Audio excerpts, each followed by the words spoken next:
ధీరం కృతకృత్యం చడులం సుడతర నిపుణం కర్వం പാടാമേ നാടിൻ കാവൽ സംഗീതം നേടാം നന്മതൻ സ്നേഹം സന്തോഷം തേടാമെന്നെന്നും ശാന്തിതൻ സന്ദേശം ചേരാം നേരിന്റെ ലോകം കണ്ടെത്താം സത്യം പാലിക്കാൻ നിത്യം രക്ഷിക്കാൻ നിൽക്കുമ്പോൾ മൃദുഭാവം ദൃഢകൃത്യം ഇത് സേന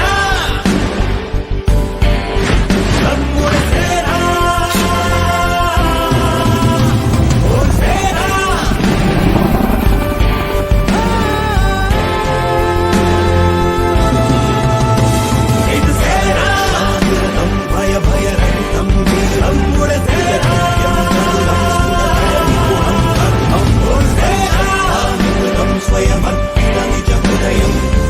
കഠിനം ചലനം മൃദുമൃദുരം പ്രിയവചനം ഞങ്ങൾക്കും നിങ്ങളാശ്രയം എന്നെന്നും നൽകും സാന്ത്വനം വഴികാട്ടുവാൻ ജനമൈത്രിയാൽ കയ്യെത്തും ദൂരത്തെ സേന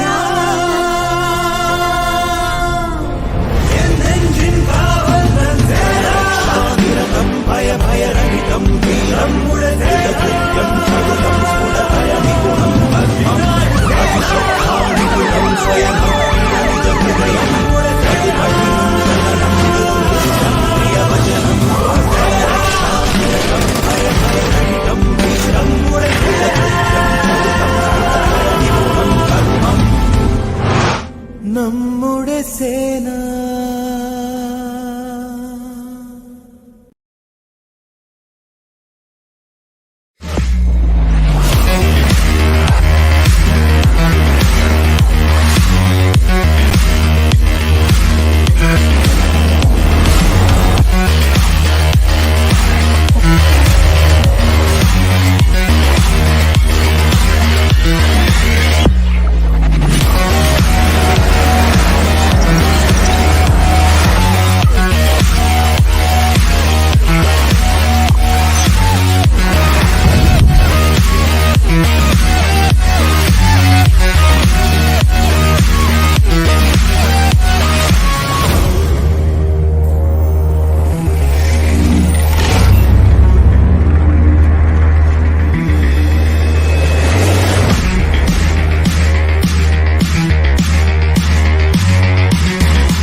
Hey everyone, welcome you all to this evening. I'm Meera Jaydevan, a member of the organizing team here at Hackbee 2021.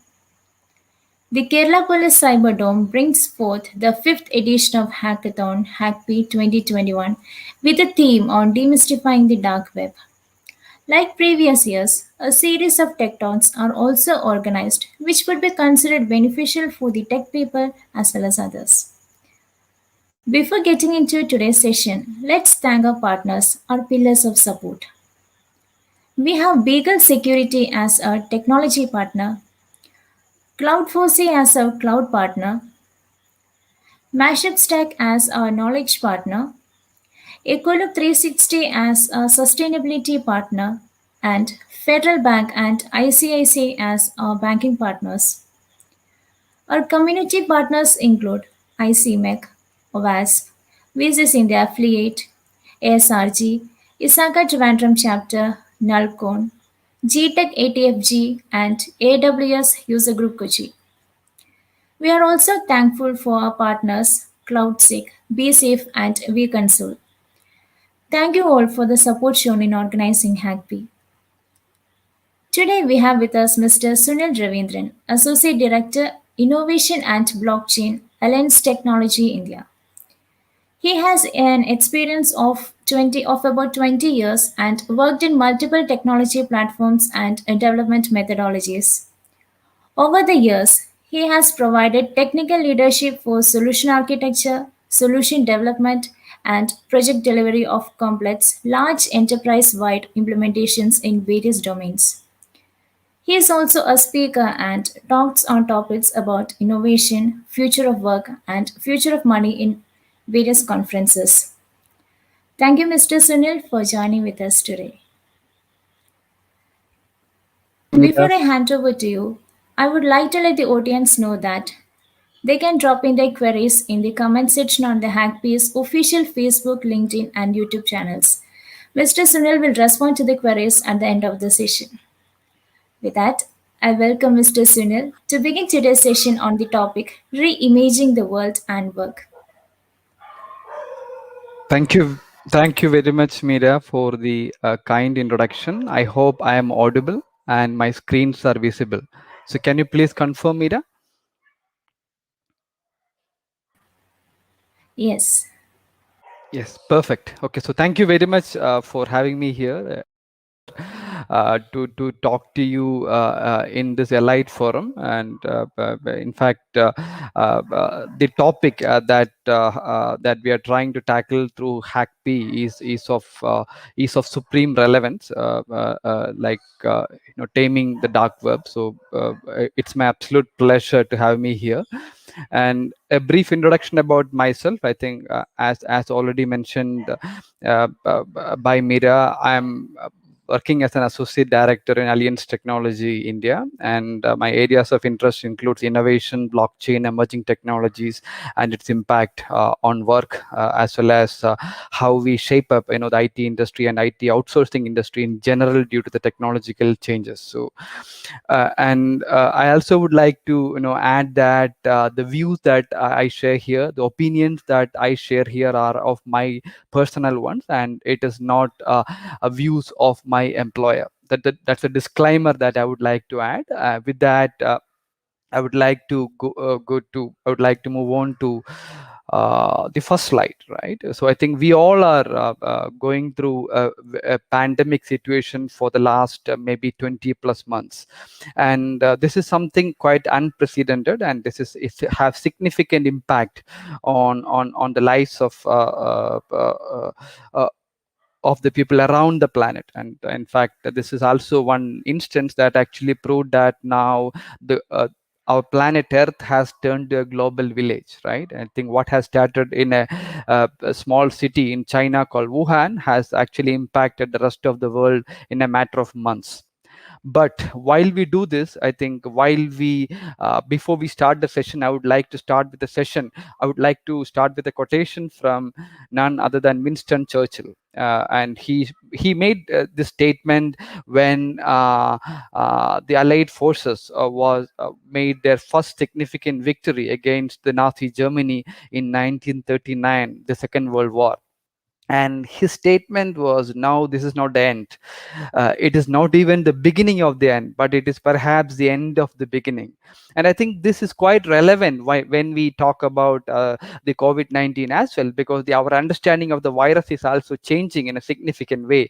You might be wondering why this is related to the topic that we are discussing today, which is future of work. I think it has significant connections, because we understood how virus has impacted the economy, and economy is quite connected to future of work. And that's why I think it is very important for us to understand that our along with the refinement in the way we are going to understand the virus, our response is also going to change, right?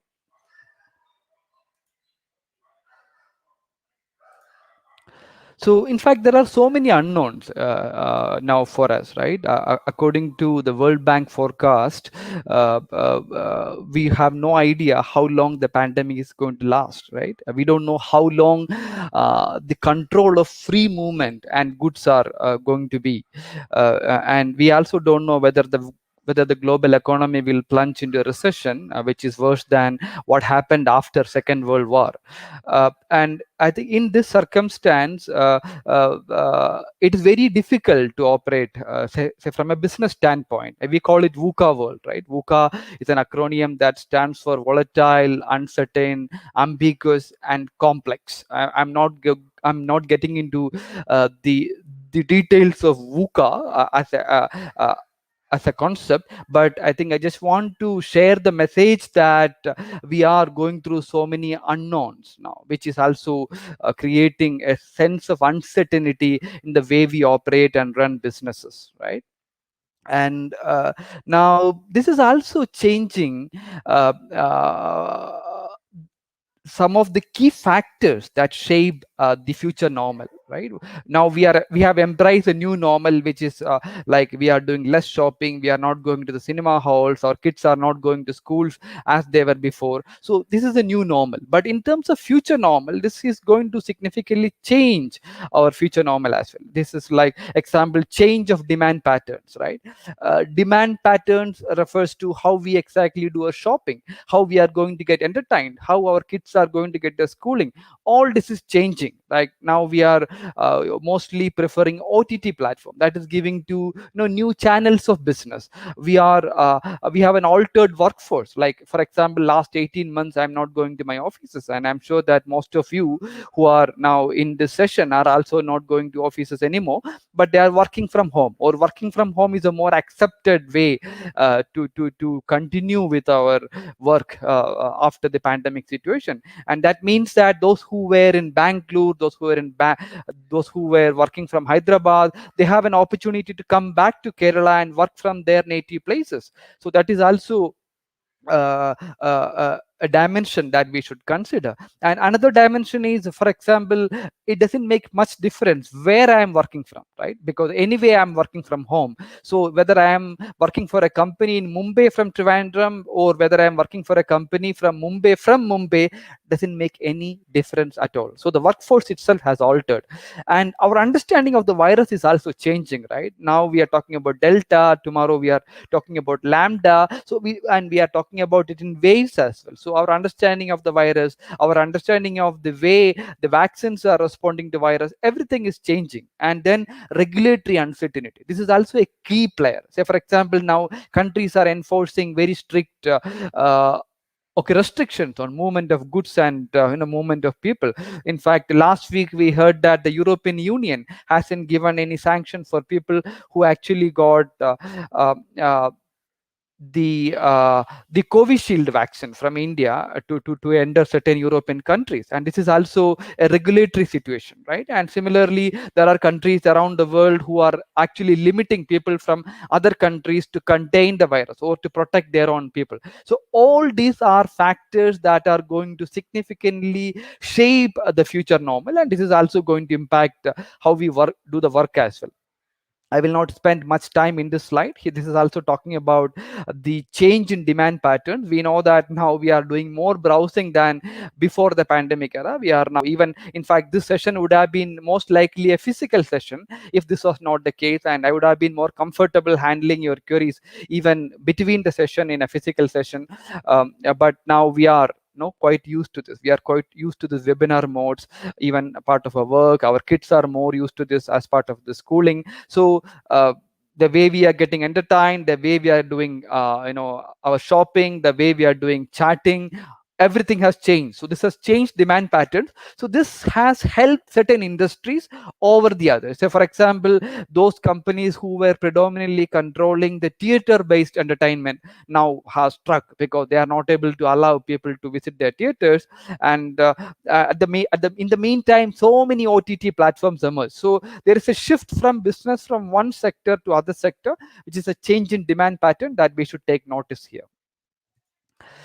And we should also understand that every industry is adapting to the life during pandemic, or it is actually responding to the pandemic in different ways. And this is important for us to understand, because we should also this will also help us to understand the impact the pandemic has on different industries.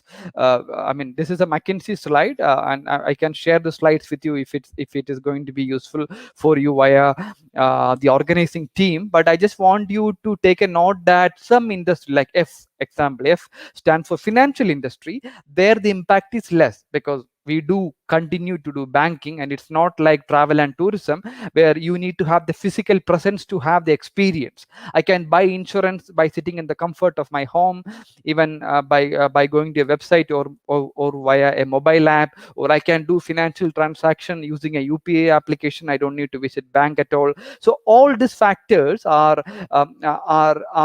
favoring some of the industries. Predominantly, I can say that service based industries are able to respond respond to the pandemic situation better because they got an opportunity to digitize their service faster, and it's more practical than some of the other industries, like example travel and tourism. So that is a takeaway from this slide, right?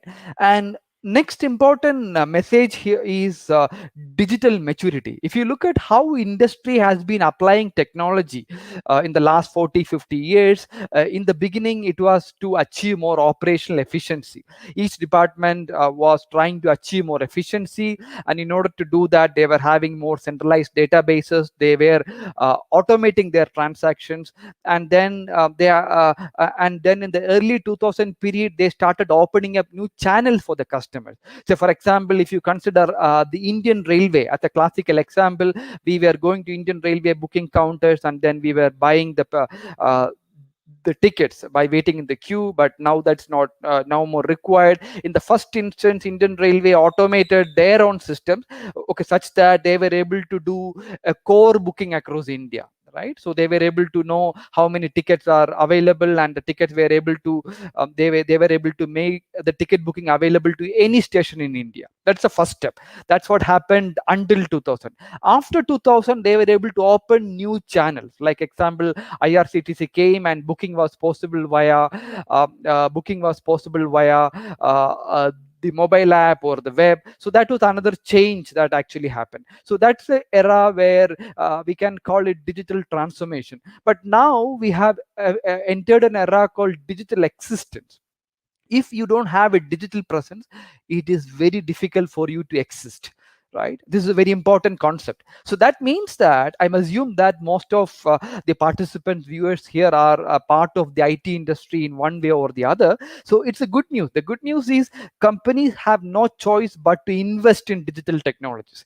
Companies has no choice but to invest in digitalization of services in one way or the other. That means that they would need to, I think from Indian IT industry perspective, I would consider a COVID-19 pandemic as a Y2K moment, right? Y2K moment was very crucial for the incremental, exponential growth of Indian IT industry in 2000 period. In fact, I joined Indian IT. I started my career during that era, and Y2K was a very big boom period.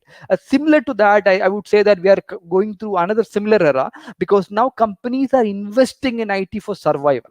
This is very important for us to understand. But the key message here is we should be cognizant of which are the technologies that they're going to invest, so that we will be able to secure our jobs, right? This is something that we will try to look at in detail in the later part of the slides. Yeah. So again, this is a busy slide. I will not take much time here, but I just want you to pay attention that companies are going to invest money in moving their infrastructure from on-premise infrastructure to cloud. Companies are going to be more friendly to the work from home culture. So for example, even in my organization, we onboarded almost 1,000 employees in a remote way, which means that these employees never felt the physical presence in office, but they were ever since they joined, they were working remotely, and they are very well inducted to the team, and they are very well contributing to the organizational objective. So that is also possible, and this is what the pandemic actually taught us. So that means that employers or organizations should also be able to invest in technology such that they would be able to facilitate these employees working from home even before they started their work from office, or even before they have their first physical visit to office. So this is also a major shift for some of the organization. And then connectivity, IT security, another very important topic, because the more you invest in IT, the more you invest in digitalization of services, IT security is also going to be a very important topic. And in fact, last week I was reading an article stating that Bank of America has invested, or they have spent almost $1 billion in securing their IT systems in 2020 alone. And that is not just one example. All the financial institutions, all the institutions that are utilizing IT channels like mobile web channels, etc., to reach out their customers, are going to invest quite significantly in their IT security business as well, right? So at this point in time, I think we will take a small pause, and I think ideally I would like to take a feedback from the participants here. This is a very simple question, and the question is: the time innovation has reached to take 50 million users, right? We know that all these are innovations, all the items that you see, airlines, automobiles, telephones, all these helped us to bypass some of the human limitations, right? I think airline helped us to fly, and automobiles helped us to move faster than horses, right? And then telephones helped us to communicate to people who are beyond the physical constraints of our sound. Then electricity helped us to be to bring automation to our home, right? Then credit cards, it also helped us to transact money even when we were not having money. Television, ATMs, computers, mobile phones, all these are actually innovation that significantly impacted our civilization, the maturity of human civilization. But if you take a note of this point, right? Internet, what happened after internet? The innovations like Facebook, WeChat, Pokemon Go, and the innovations before internet, they took more time to reach 50 million people. Innovations after internet took less time to reach 50 million people. I would be very keen to see if I can get any chat message. I don't know if that is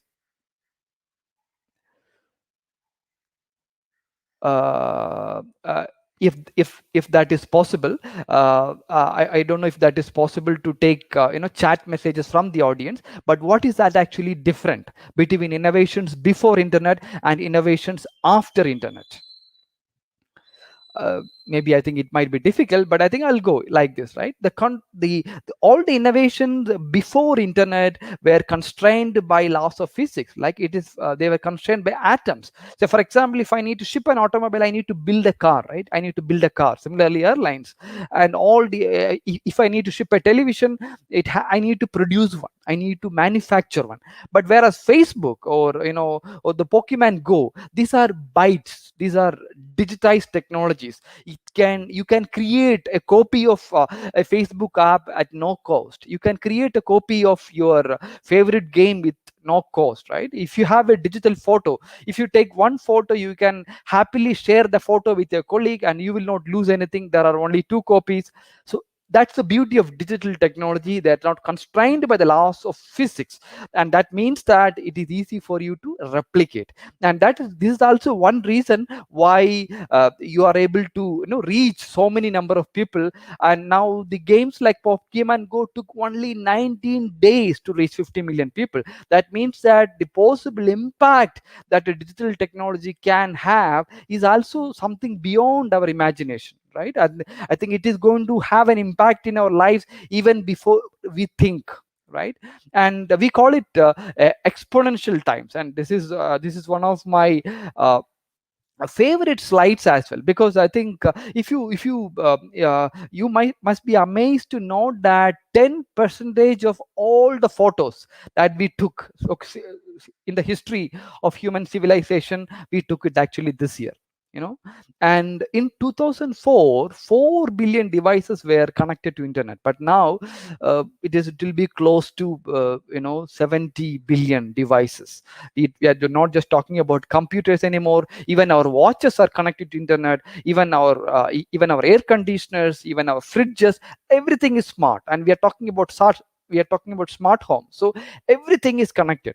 And also it's very important for us to take a note of this fact that we often tend to overestimate the effect of technology in the short term, right? And we often underestimate the effect of technology in the long run. I mean, we would say that, I'm sure that those who are Malayalam movie fans would see old Malayalam movies of Prem Nasir, where he would open up a suitcase and then he will talk to his colleague, and that was actually science fiction. But now we are doing exactly same, maybe in a much more comfortable environment, and we don't need a suitcase, but rather we can do that in a pocket based mobile phone.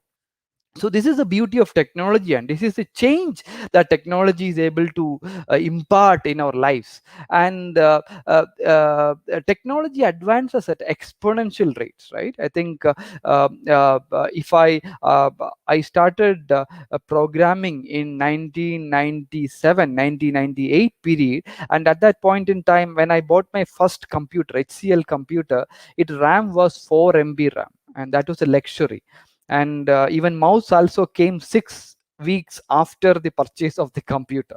So I think since that point, I think if you look at what the RAM of my mobile phone, that is 8 GB, so it has become so affordable as well, right? So the point is digital disruption has changed, and so technology so much so that it is very easy for us to use technology in our daily lives. And this has also created so many new business models as well. And there are so many interesting concepts like singularity, etc., that you can actually read further, but that is beyond the topic for this particular discussion. But feel free to search further, but and I'm sure that this will be an interesting read for you. In the interest of time, I will move to next slide. And this is also one of my interesting one of the interesting slides that I had, because if you look at this, you will realize that some of the hottest technologies today were not even existing 10 years back. Some of the hottest jobs today were not even existing 10 years back. If you look at this picture, do you know how many people lost jobs in 10 years, say from 2009 to 2019? Again, I would have loved to have a physical interaction here, but I will be there. I will go for answers here myself. So here the man who is the pilot of the helicopter, he lost his job because we don't need a pilot anymore for a um, uh, uh, uh, for a shot from the sky, right? We just need a drone operator. The drone can handle the camera as well. So both the cameraman and the pilot lost their job, and it is replaced by a drone operator, and one guy replaced two guys jobs. This is same in our day-to-day life as well. For example, in Alliance Technology, I am responsible to lead the blockchain COC, the blockchain center of competence. And blockchain is a very recent technology. It has very disruptive impact on a variety of business domains, including governments. And But it's quite new, right? That technology itself was not in existence 10 years back, but now in Trivandrum we got a center of competence for that, and there are many colleagues working for that particular technology. So that also means that technology is not stagnant. Our skills, we should continuously upgrade, which is one of the important theme that I would like to cover today. Because future of the work also means that change, we should absorb change. And this is one of my favorite quote from one of my teachers, who said that in order to succeed, you know uh, uh, uh, in order to be part of this industry, you should move one step ahead of the change. So you should be able to know what the changes are, what change is going to be reality, and so that you can respond to the change better. For that, you should keep your eyes open, and for that you should be you should make sure that you understand a big picture of the industry that you're part of, as well as the key factors that are likely to influence your industry. But coming to this point about digital disruption, which is, I think, a very, very important concept for us. What is digital disruption? Digital disruption is the effect that technology can change the fundamental expectation and behavior, and sometimes even culture of a society, of a market, or a business model, right? In fact, when the pandemic started in June 2020, I haven't even thought that my son studying in third standard would be comfortable in Cisco WebEx. because Cisco WebEx is a tool that I am using for my day-to-day work, and I never thought that the teachers will be comfortable. But in 3 months' time, both teachers as well as students were comfortable in doing. I shouldn't use the word comfortable, but they got used to the tool, and now my son is able to use the Cisco features quite naturally, like any member in the IT industry who's using Cisco. So this is a kind of impact that technology can have, right? The fact that affordable online education via this digital medium is possible has actually disrupted the way these kids are getting educated. So this is the impact of digital disruption, and there are so many examples in front of us, right? So for example, I like photography very much, and in my school days we had a photographic club, and this is in 1993 1995 period. And it was then our teacher who is taking care of the photography club used to advise us that you shouldn't click just like that. You should double check and you should triple check before doing a click, because it was expensive to wash your photo. And for newcomers, or for the millennials in this crowd, this would be something very difficult to digest and comprehend, that do you need to think before you click. Now you will first click and then you will think, right? Because it is so economical for you to have a camera and do a click. I have an SLR, but I haven't taken my SLR out for the last uh, 2 years almost, because most of the photos I can handle in my mobile camera itself. And this camera has this phone has five camera, or on one side, two camera on the other side. So I think it is the companies are packing camera to give more features, right? You can go for wide zoom, you can go for depth effect, everything is possible. So we know how digital font has in a way disrupted the classical SLR cameras. And then maps, there were so many mapping devices available, not in India but outside India, that has been replaced by Google Maps. Google Maps is free to use, and it is easy for us to commute. And then Encyclopedia Britannica, I think having an Encyclopedia Britannica was uh, uh, uh, was a symbol of eliteness in a family. It was quite expensive. I think I still see. I still remember the Encyclopedia Britannica in my school library, and we used to go there and have a look at it. It was quite impossible and not affordable to have that at home. But if you look at what happened now to that company itself got disrupted. It's vanished in thin air. It is replaced by Wikipedia, and Wikipedia is community driven. It's cheap, and even our kids will go to Wikipedia and search themselves and find out the truth about facts, right? It's all about fact. Encyclopedia is all about facts. So then there are we again I also grown up in a generation where we used to go to the video rental library. I mean, not the CD ones but the cassette ones. And then I used to even rent the video tape recorder also from the shop, and we used to watch the movie, and then the next day we will return both the VCP as well as the cassette. All that is gone. Right now we have Netflix, we have Amazon Prime. I don't know even how many OTT channels that we have. Total disruption. And even again, the millennials in this group won't be able to understand what kind of change that they got. And even I'm sure that those who are grown up between has the schooling between 85 and 95 would appreciate that we had only one channel, the Doordarshan, and even the Asianet was a luxury for us. But now Asianet was about push based entertainment, right? You are still limited. Doordarshan era had one channel, the Asianet era had 100 channel, but it was still pushed. They were pushed to you. But now Netflix is pull based entertainment, right? You pick what you need, you select what you need, and if it is not there in Netflix, you will go to the next OTT platform. So it's all available to you, or based on what you like. So abundance is the key here, right?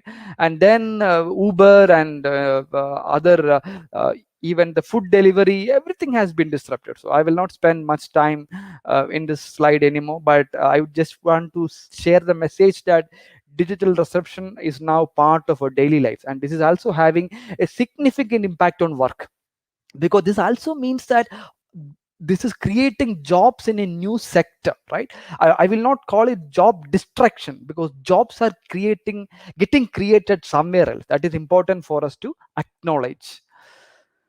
And so where is that it is getting created, right? The digital value is getting created somewhere, right? If you look at the top 10 companies in the world in 2010, they were dominated by petroleum companies and banks. ExxonMobil was a large petroleum company. And if you go 10 years back, like in 2000, again this list was dominated by petroleum companies. Like you can see companies like Shell, Mobil, etc. in this list. But now it is a mix of banks and petroleum companies. But in 2020, all the companies are digital companies, right? Apple, Microsoft, Amazon, Alphabet, Facebook, all these are digital companies. So what this means? This means that in fact the market capitalization of these companies are also significantly bigger than those petroleum based companies and banks in 2010. So that means that the new value creation is actually happening in digital economy. The new value creation actually happening, I would call it platform economy, because all these are platforms, right? These represents the biggest platforms in the planet. What's a platform? A platform is a system that actually maintains that actually offers an ecosystem for its consumers, as well as it actually brings people together, right? For example, I would consider Apple as a platform. Why? Because Apple is selling hardware, which is Apple phones and then iMac computers.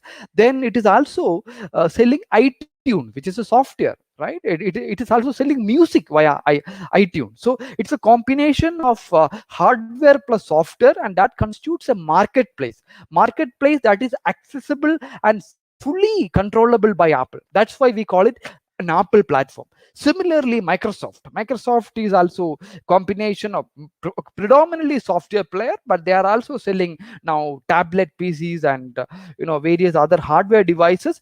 But they also create an ecosystem where people can consume software. And gone are the days where you purchase the MS Office software. Now you consume it via the browser, or you are subscribing the software, and in that way it's creating a marketplace of its own. And then what it also has is through its various softwares like Slack and then Skype, etc. They know a lot about you, they know a lot about your behaviors, and this they will with that they will be able to make very important purchasing decision to influence you. So Amazon is another good example. They are not they are essentially a seller's market, right? They aggregate sellers, but the control that they have is actually quite scary to see, because they are able to influence your purchase decisions to a significant extent. And that's why we are calling them a platform. This is similar to other platforms like Facebook as well. But the key message from the slide is new value creation is happening in digital economy, or platform economy, I would call it. So what is the key trait of platform economy? You got the consumers, then you got the producers. Consumers are there, producers are there, and then the platform provides the digital ecosystem that connects the consumer and buyer.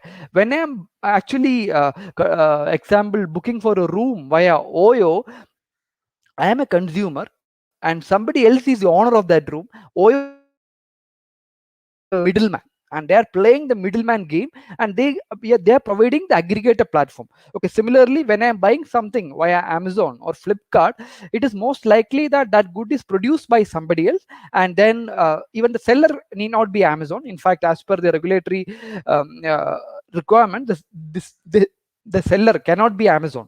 It should be somebody else. So they are essentially an aggregator platform.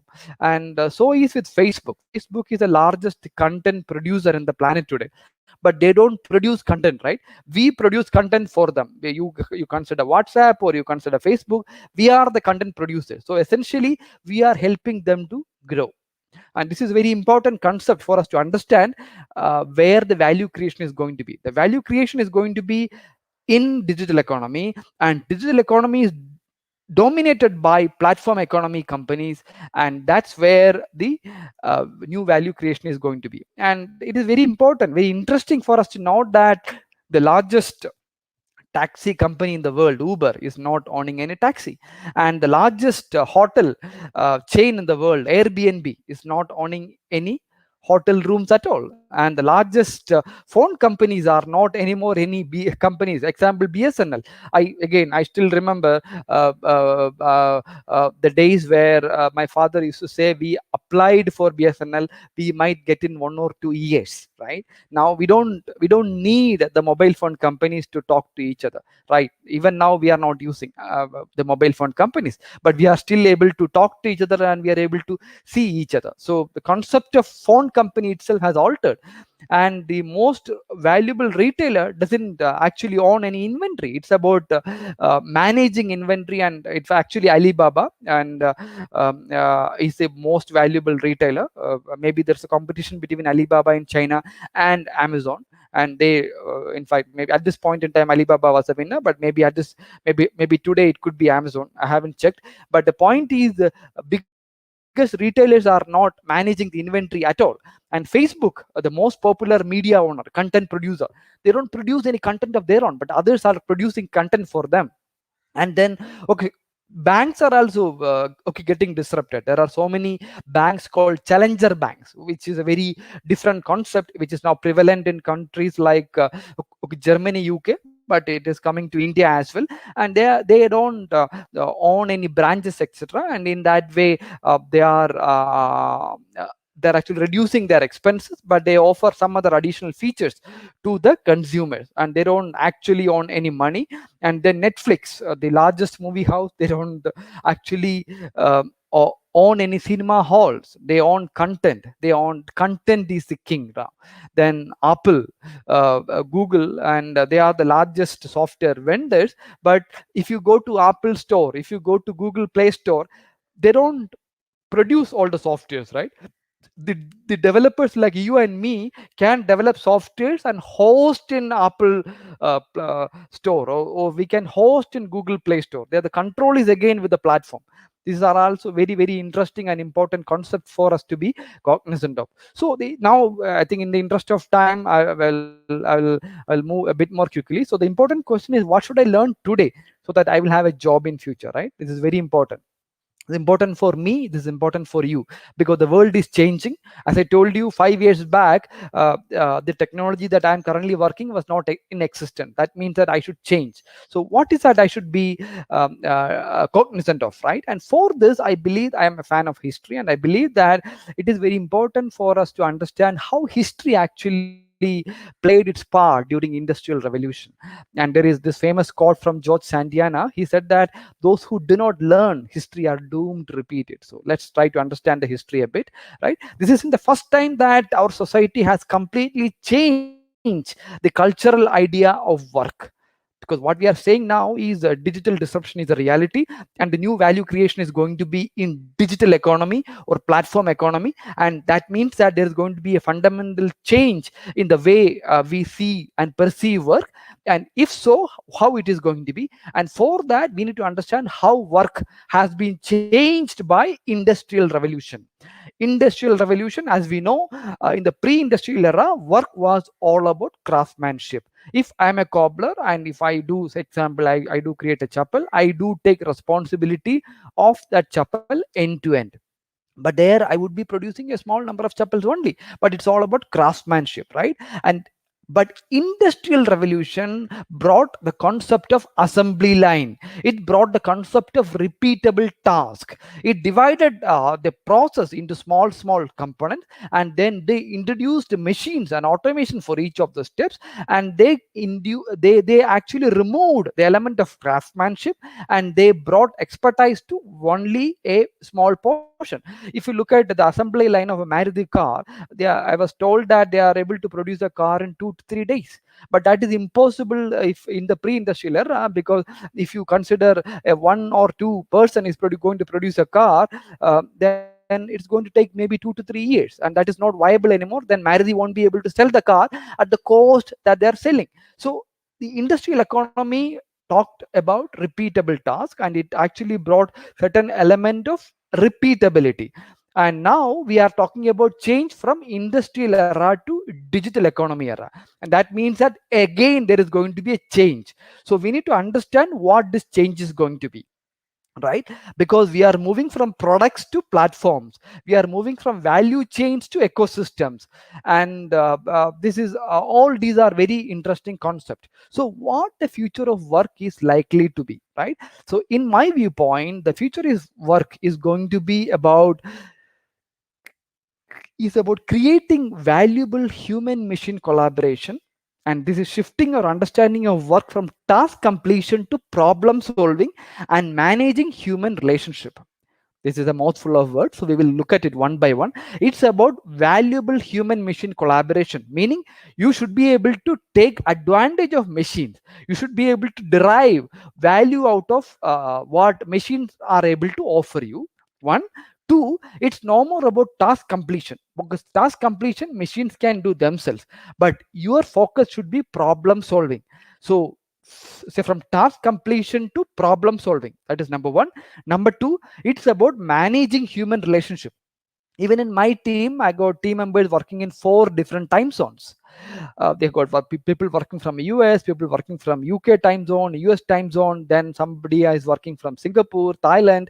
So people are from different cultures as well. And maybe I haven't I may not get a chance to meet them before I complete my project itself. That means that I should be able to appreciate different culture, I should be able to gel with different cultures. So managing human relationship is very key. You might be an outstanding individual contributor, but that may not help you, because you should be a very key, you should be a very good team player. This is going to be the very key trait for the future of work. And the future of work is, I think we cannot talk about future with certainty, right? It's all about probability. So the future is likely to arrive in the form of wearable technology, 3D printing, vision as a new interface. See, one interesting point that I heard in the last few years is now we are having so many displays, right? Even in my front of me, I got 3 displays: my mobile, my computer, and my second screen, right? And this is actually very inconvenient. And then I have my mobile watch also has a display. Ultimately, all these displays are getting fed to my eyes, right? So if I can directly send these signals to my eyes, I can say 4 LED displays, right? Is that possible? It might be possible, and there are actually work going on in this area. So that means that vision is going to be a new interface in the modern, say in the very new feature that we are talking about. Ubiquitous computing is already here, it's a computer is not just about laptops and servers anymore. It's about it's everywhere. In our watch we got a computer, in our refrigerator, in our air conditioner, everywhere is a computer. And supercomputer in a pocket. My mobile phone is more powerful than the laptop that I purchased 5 years back. And 5 years now, I'm sure that our mobile phones are going to be much more powerful, and maybe it will have I would be able to even um, uh, run a DNA processing using my mobile phone itself. So it's going to be changed. And then Internet of Things, smart cities, big data, big insights, the rise of digital currency. This is a topic that I love to talk. Digital currency is going to have significant impact in our society in the years to come, and so is the sharing economy. I think all these are I believe that future is going to be a combination of all this. So here you can see a common thread, right? The common thread is digital disruption and digital economy. So that means that the digital technology and digital skill set is going to be a key player in the near future, in the foreseeable future. And that means that investing in digital technology will secure you a job, or that will help you to secure your job. And maybe that will be the way even I think India's uh, uh, youth also will be able to secure their jobs. But it's not just about hard skills related to digital technology, it's also about soft skills. We also discussed about the idea of um, uh, human managing human relationships, right? That is also equally important. So it's about complex problem solving, it's about critical thinking, it's about creativity, people management, coordinating with others, emotional intelligence, judgment and decision making. Very important, because the machines cannot take decisions, right? You need humans to take decision. Machines cannot imagine, you need humans to imagine, right? And then service orientation, negotiation, cognitive flexibility. So all these are going to be soft skills that will help you to, find better jobs in future. And these are not my words, these are actually from World Economic Forum. So this is something that I would like you to be cognizant of. But now in the short term, right now we will spend, so we talked about the history, we talked about the impact of digital technologies in society, business, and we also discussed about how we can secure our jobs. But now we will think about short term, what is likely to happen in the short term.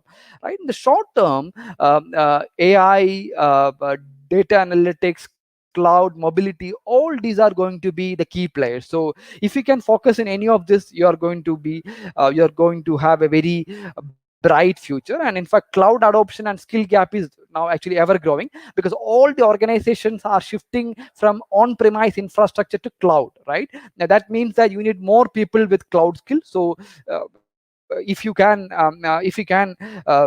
master cloud skill, there is nothing like it, and you will have a very prospective future in job market. And this is what exactly various industry surveys are talking about. AWS, Azure, Docker, Kubernetes, all these are cloud technologies which are booming, and this is only going to accelerate, because now, as I told you before, digitalization is not a choice, it's a mantra for survival.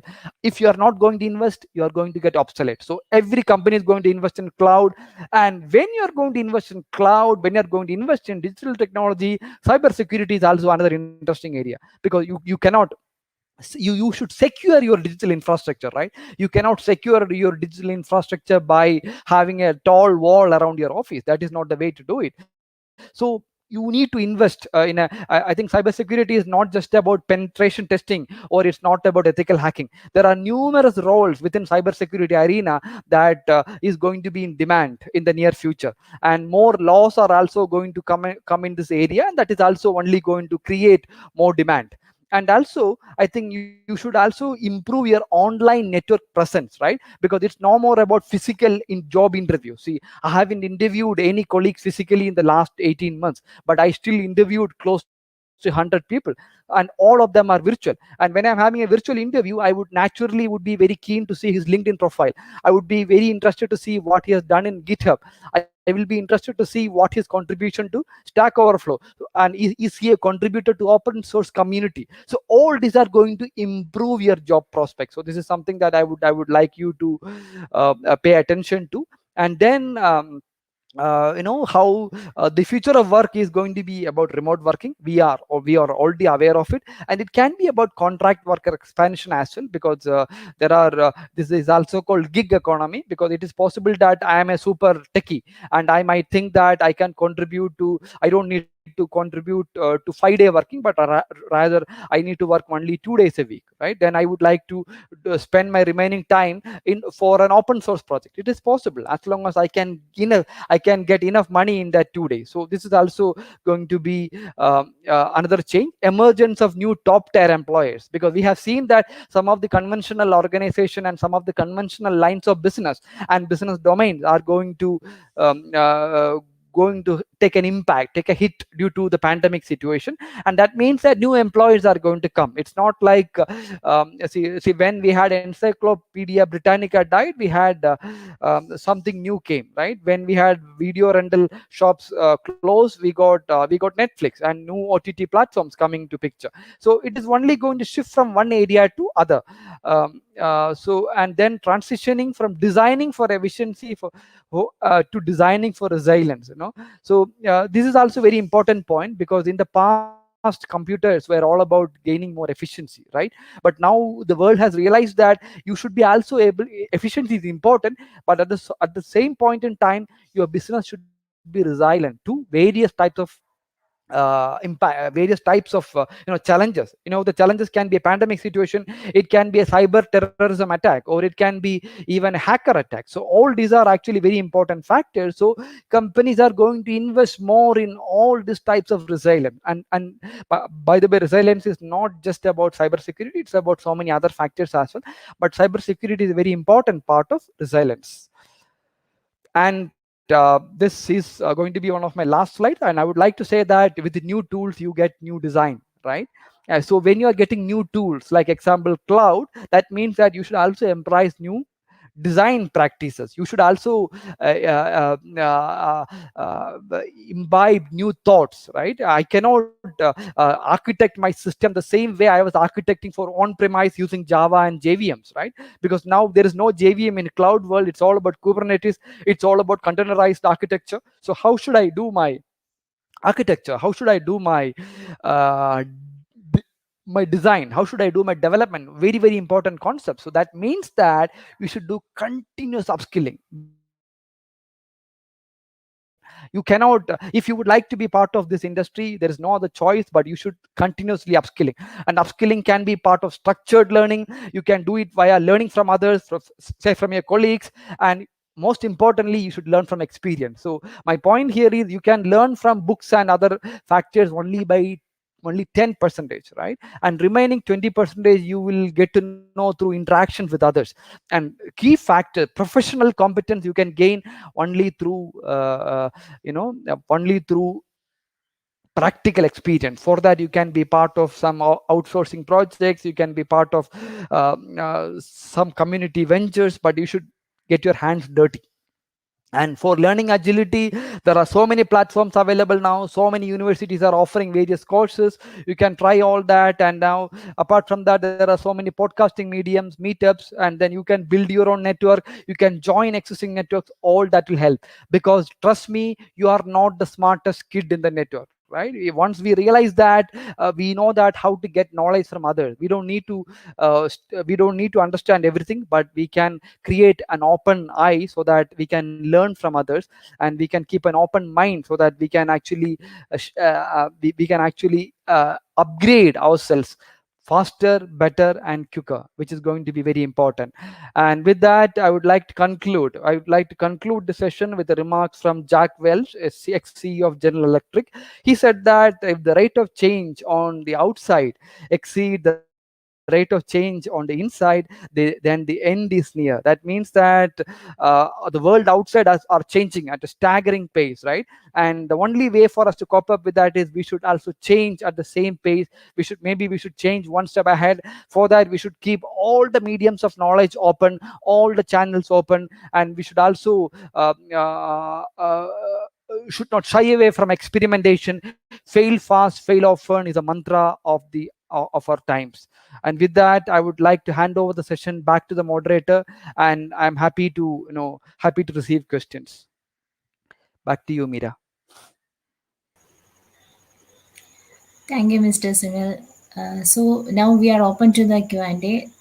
Audience can put in the queries and we will be responding to it.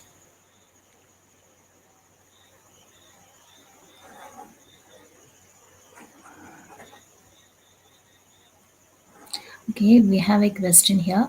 Does the IR and digital transformation link together? Okay, okay, that's a very good question. And if I understood the essence of the question, IR stands for Industrial Revolution, and digital transformation is about how an industry, how an existing industry is adopting digital technology.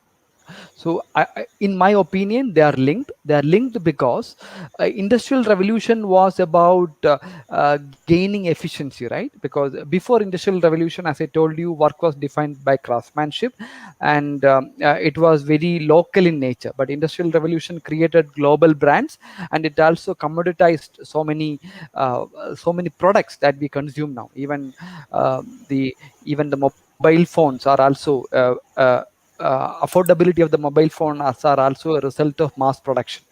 But one fundamental thing to remember there is all the existing companies, all the companies that created during industrial revolution, all the business models created during um, uh, during industrial revolution, like banks, like insurance companies, etc., they were not created for the digital economy.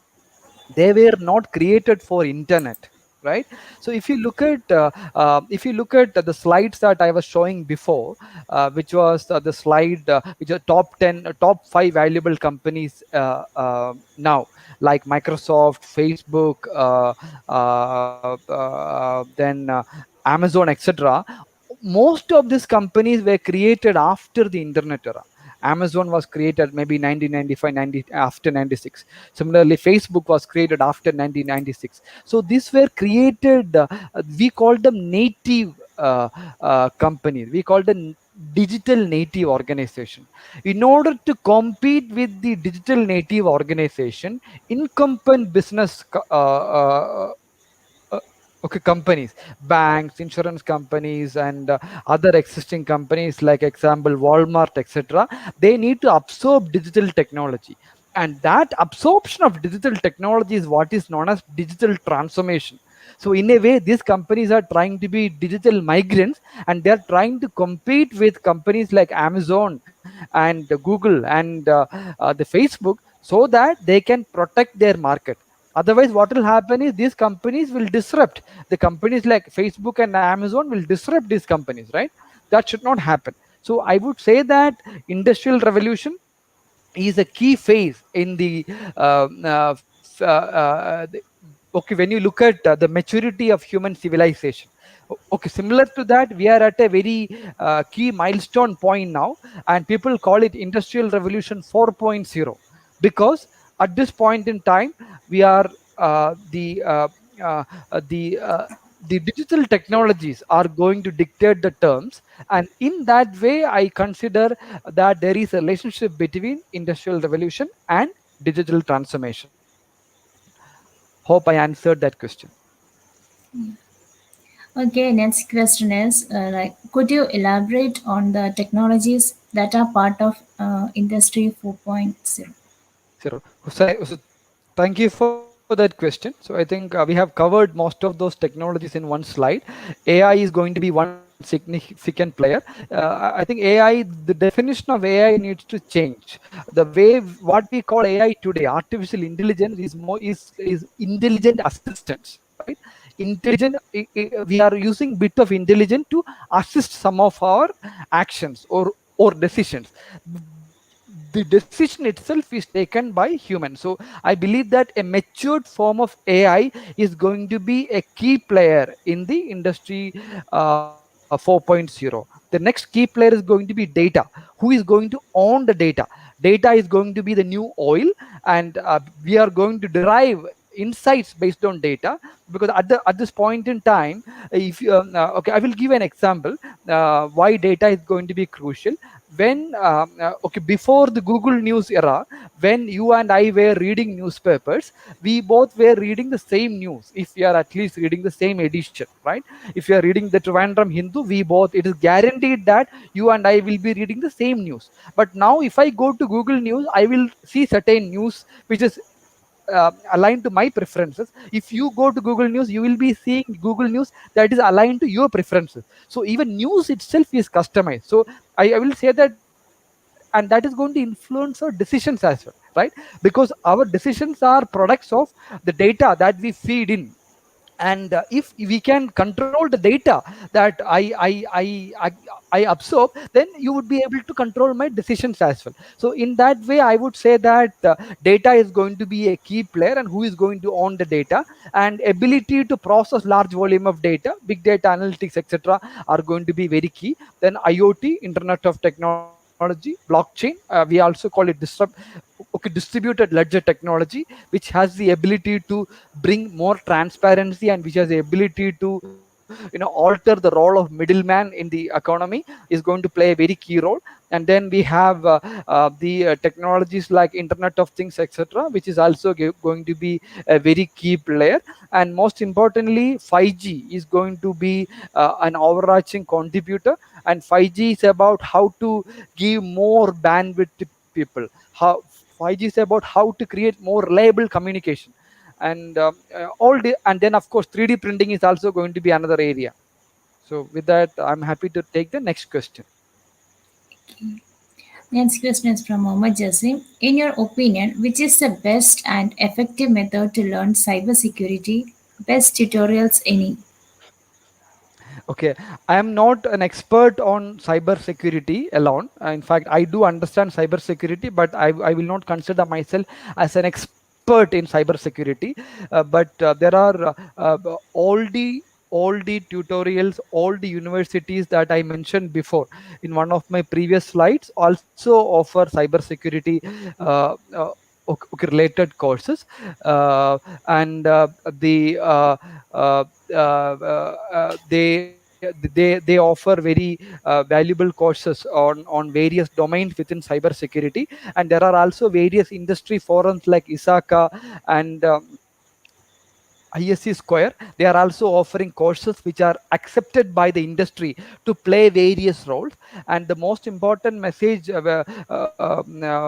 okay, from me when it comes to cyber security, as I told you before, there are numerous roles. You can be a cyber security risk assessor. You can be somebody who design the system. You can be somebody who test the resilience of a system. You can be an auditor. So there are numerous roles for you to play based on your interest as well as your key competencies. So it's a vast area. Again, I'm sure that there are numerous people even in this session who would be able to answer your question even better than me on that specific topic. Back to you, Meera. Okay. Next question is blockchain is an emerging technology. How well security is considered there? Any guidance on what security professionals should be focusing in this area? Okay, thank you for that question, Vishnu. I think blockchain is indeed a very interesting technology. I will call it interesting technology because people are still understanding the maturity of that technology. People are still understanding how it can be applied in various facets of human life. But at this point in time, okay, security is also a very important aspect that you should consider along with the design of any new system. So in that dimension, I would say that one of the key aspect related to blockchain technology is immutability. And immutability is a property by which once you created a record, you won't be able to alter it, you won't be able to modify that. And that means that it is you need to take into certain aspects around privacy also into consideration. So for example, GDPR is a very important privacy law prevalent in the European Union, and that actually requires the data owner to have ability to delete data if there is a request from the customer. But if you keep your data in the blockchain system, then you may not be able to delete it. So this is a very important concept. So there you need to consider your architecture and design of your system in such a way that you should carefully consider what data you need to keep in blockchain and what data you need to keep it off chain. And in the blockchain architecture, we call it on chain off chain segregation. And in this way you would be able to make sure that you would be able to take care of such data security requirement. So that is on one side. And second dimension is how blockchain is securing data. It is via encryption mechanisms, and these encryption mechanisms are secured based on the computing capacity of the known technology available today. So for example, when we talk about 256 encryption, that means that you would not be able to crack a 256 encryption using a computing power available to us today in the lifetime of a human being. But if we get some other type of technology, example quantum computing is now a reality, then it would be realistic to assume that you would be able to bypass a 256 bit encryption in a reasonable amount of time. So my point there is the technology is limited by what is known to us today, what is available to us today. And when there is a significant shift in technology like computing like the shift to quantum computing, which is a totally different architecture from the own Newman computer architecture, you would need to factor that into account into the design and architecture of your application, not just blockchain application, but any application. And their cybersecurity professionals also need to factor this into account. Okay. We have the next question. How do you think industry protocols and standards will evolve so that sensors and devices can communicate with one another and with computer platforms? It's from Gilson. Okay, thank you, Gilson, for that question. So, if I understood your question correctly, you are talking about how devices will connect to computer systems, right? So, here again, my viewpoint is if you look at what is happening now, I already said that it's platform economy, right? And even I assume that you are taking this call from an Android phone or iPhone, and there if you look at 15 years back, we were using Nokia phones, we were using Sony Ericsson phone, we were using Motorola phone. There were no intelligent common platform for these devices, right?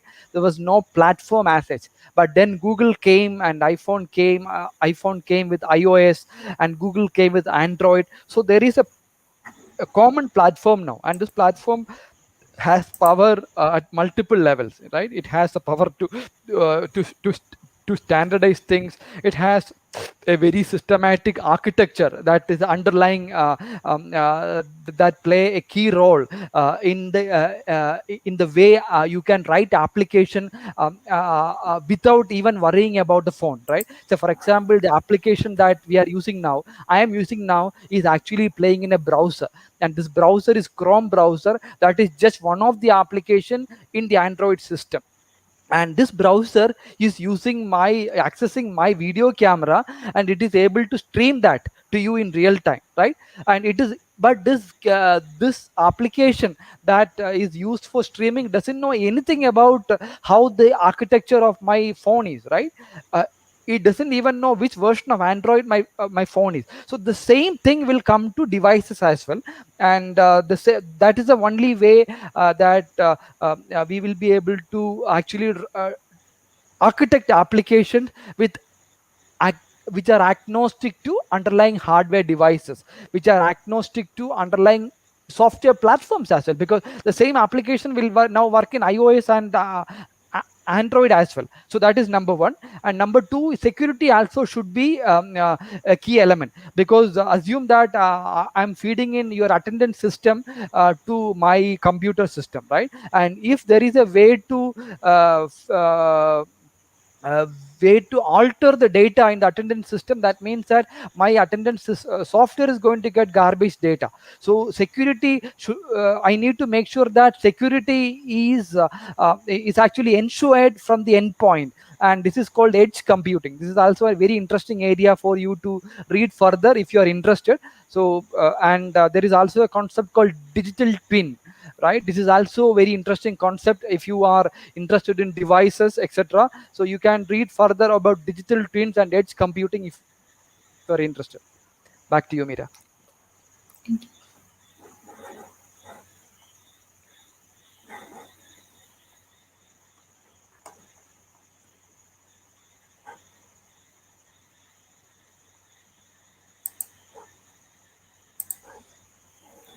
Okay, next question is from Alvin Philip. Do you think full-time educational college degrees would pave way to online degree programs, at least for circuit branches, and companies would accept candidates with online degrees? Okay, I am not an expert. I think that answer to that question has different ramifications. So I think I would say that online degrees are going to be like topping, right? You have the cake, and then on top of that, you have the topping.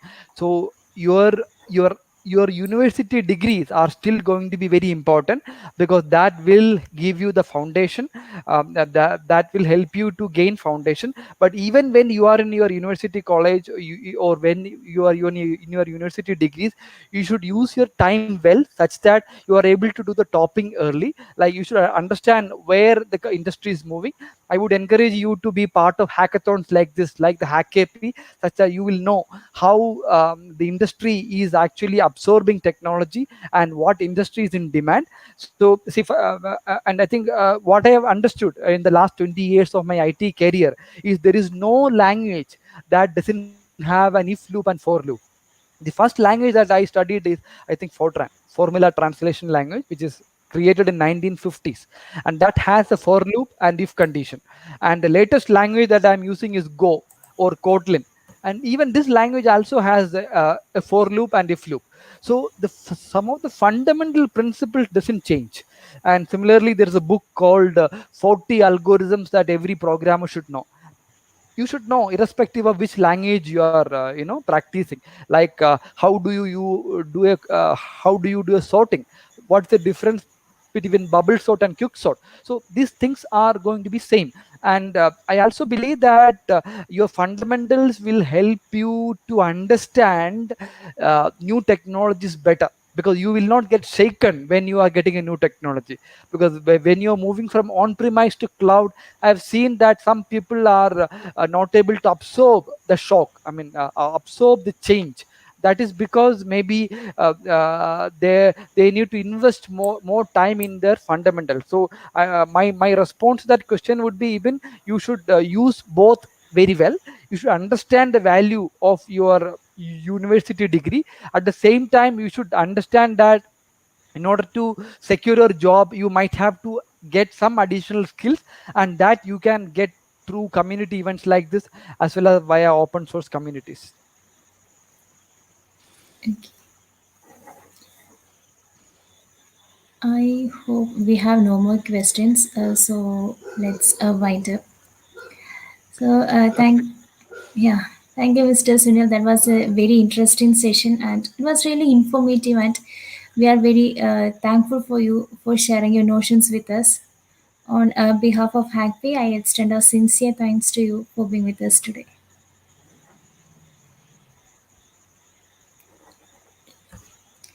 Okay, thanks to all who tuned in today. And if you have any additional queries, you can reach out to Mr. Sunil through his social media handles. And we have so many more interesting topics on the way, so please tune into our social media handles for more details. See you all again soon. Stay safe. Thank you.